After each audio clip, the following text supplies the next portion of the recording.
Bonjour chers auditeurs de l'ODJ Média, notre internaute invité, Rachid Boufou, partage son avis et sa réflexion, dans un article qu'il a intitulé « Dubaï mon amour », qu'on écoutera ensemble dans ce podcast. Notre internaute invité commence par expliquer au début de son article. Ils étaient 823 participants marocains à la COP28, qui s'est déroulée à Dubaï, aux Émirats Arabes Unis. Youpi! On aurait au bled autant d'experts en climatologie, en pollution et dans l'effet de serre, qu'on ignorait jusqu'à présent.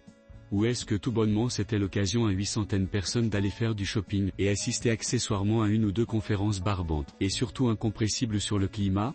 C'était certainement l'occasion offerte à beaucoup de ces voyageurs du climat, de voyager à l'œil comme on dit, sur le dos du pauvre contribuable marocain, qui se dépètre toujours avec l'inflation qui troue chaque jour, un peu plus, les poches de son pantalon élimées, à force de plus avoir les moyens d'en changer. Bref, les mecs et les nanas qui sont partis s'empiffrer dans les allées de Dubaï Mall, ou de manger des glaces en regardant bêtement le Burj Khalifa, daigneront au moins, à leur retour au bled, de faire un compte-rendu de leur escapade émirassie, avec une empreinte carbone qui a déjà crevé le plafond. Que nenni. Il et elle, ne sont pas dingues pour écrire ou décrire ce qu'ils ont fait de concret pour le climat à Dubaï. C'est pas leur truc.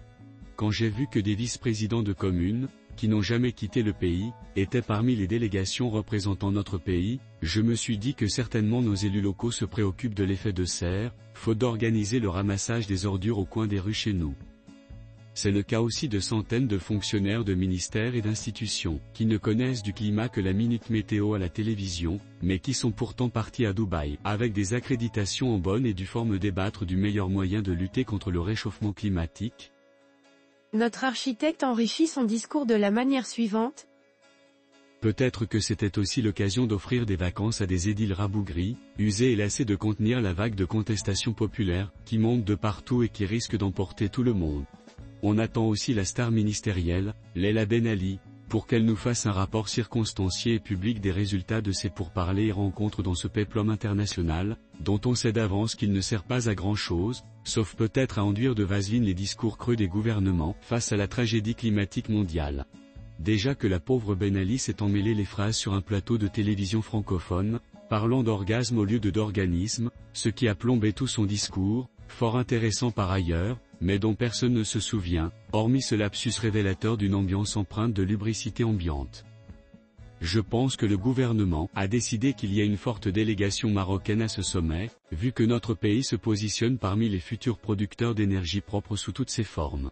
C'est tout de même risible qu'un gouvernement dirigé par un pompiste envoie autant de monde pour mettre fin à l'ère des carburants fossiles, mais au Maroc nous ne sommes jamais à un paradoxe près.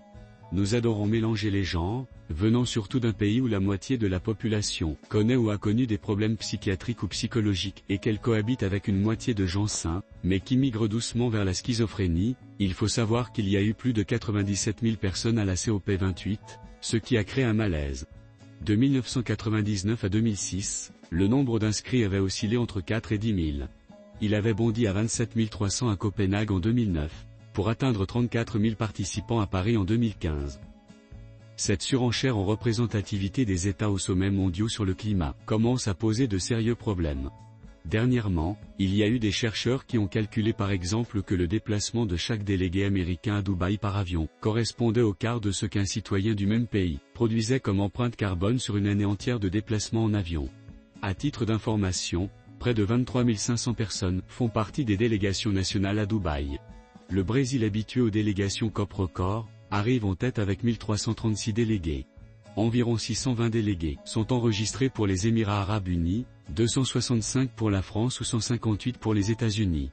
Alors le Maroc a certainement des choses à dire sur le climat, vu ces chiffres. Mais comme personne ne nous demande jamais notre avis pour polluer, ni même aux autres pays comme nous, être présent ou pas à ces sommets n'aura aucun impact sur la folie des humains à tuer à petit feu la planète, que les Anunnaki et autres extraterrestres nous ont léguée il y a des centaines de milliers d'années. L'auteur conclut son article en ces mots.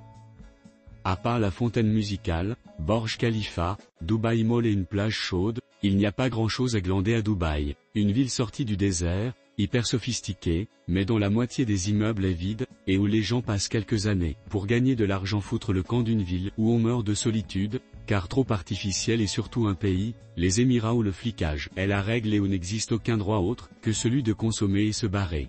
Une info pour la route, à l'heure de la COP28. À Dubaï et à Abu Dhabi il n'existe tout bonnement pas de réseau d'assainissement, et chaque matin à l'aube, quand les deux villes dorment encore, ce sont des centaines de camions qui pompent le caca et le pipi dans les immenses citernes des gratte-ciel, grâce à des travailleurs sri-lankais et pakistanais, pour aller, dans une immense caravane, les déverser dans le désert, loin du regard et surtout des narines des beaux touristes qui flambent en ville. Au moins sur ce point de l'assainissement, nous dépassons de loin les Émirats, nos villes étant en majorité bien assainies, et on réutilise même l'eau épurée pour arroser nos beaux jardins de la capitale Rabat, ville des Lumières.